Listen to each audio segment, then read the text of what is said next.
Hello, it is video natin tong updated na version ng apps natin ng printing bendo. So meron tayo ditong cellphone, flash drive, saka coins na pang titest. Okay, so open natin yung apps. Ito yung latest version natin ng apps. So ang pwedeng gawin dito is mag-print, then mag-scan. So magtitest tayo sa printing. Pag kinlik mo siya, hihingi siya ng flash drive or QR code sa phone. Yung file nasa cellphone ng client, ipapaprint niya. So unang ititest natin tong USB. Pa-plug natin tong USB. Okay. So madidetect siya, bubukas yung laman ng USB. So itong doc file saka PDF, ang pipiliin ko tong doc file, then next. So ano siya, ipiprint natin siya as colored, all, portrait saka A4. So siya na bahalang mag-compute. Yan yung mga option. Then next, then hihingi siya ng payment. Hindi siya magpiprint hanggang hindi na nagbabayad yung sa sa coin slot natin. Hindi siya nagpi-pay. So hintayin lang natin siya. So nangingi siya ng 5 pesos, meron akong 5 pesos dito. Then lalabas na yung print. So kiklik ko yung print, then papunta siya na sa printer, magpi-print na siya. Okay, so yan yung file natin. Then next na i-test natin is yung scanning. Okay, so meron doong meron tayong naka-load dito na file na isa-sample natin sa scanning, scan niya, scan and print. So dito naman tayo sa scan. So i-click natin itong scan button, then hintayin natin siyang matapos, i-scanin niya yan. After niyang may scan, ipi-preview niya dito kung ano yung naka-load doon. Makikita mo rin yung document na i-scan print mo.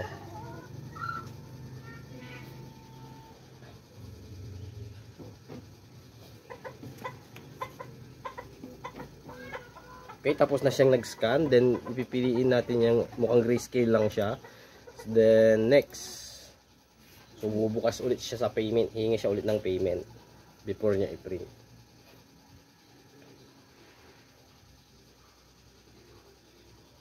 Magkano yung amount? So 7 yung hinihingi niyang amount.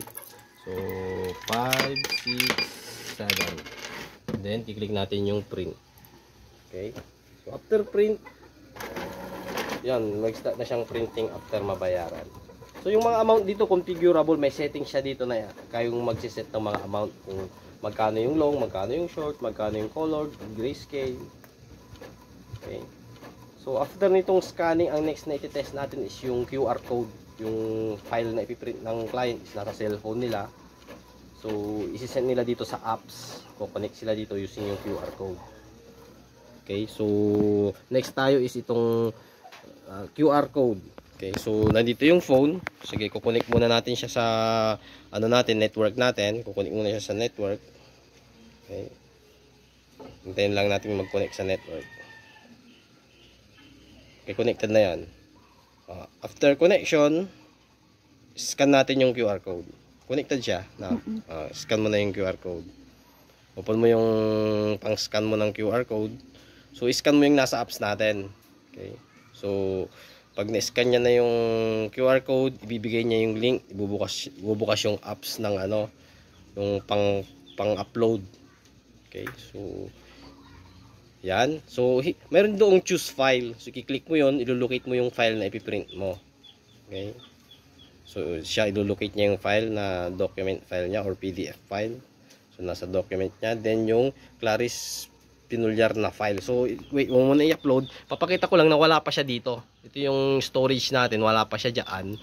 So ipakita natin na niya kapag in-upload niya.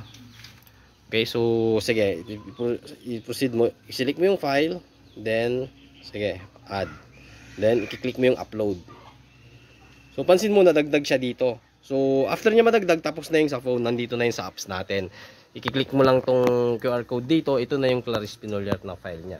So ini-next natin, then siya na yung bahalang mag-compute. Piprint natin siya as colored, all, A4, portrait. Next. Pwede ring number of page, dalawang page, kung ilang number of copies, may option din doon. Siya bahalang mag-compute. So hintayin natin siya, hihingi siya ng payment kung magkano yung niya. So dyan sa sample natin, 10 pesos. So insert tayo ng 10 pesos. Then kiklik yung print. Okay, then sa printer na. So, yan yung file from phone. Pwede ring laptop, phone, pwede rin gamitin yung laptop. Yung sa kukonek yung dalang laptop ng client. Kahit hindi through QR code, pwede rin dun sa link pag sa laptop.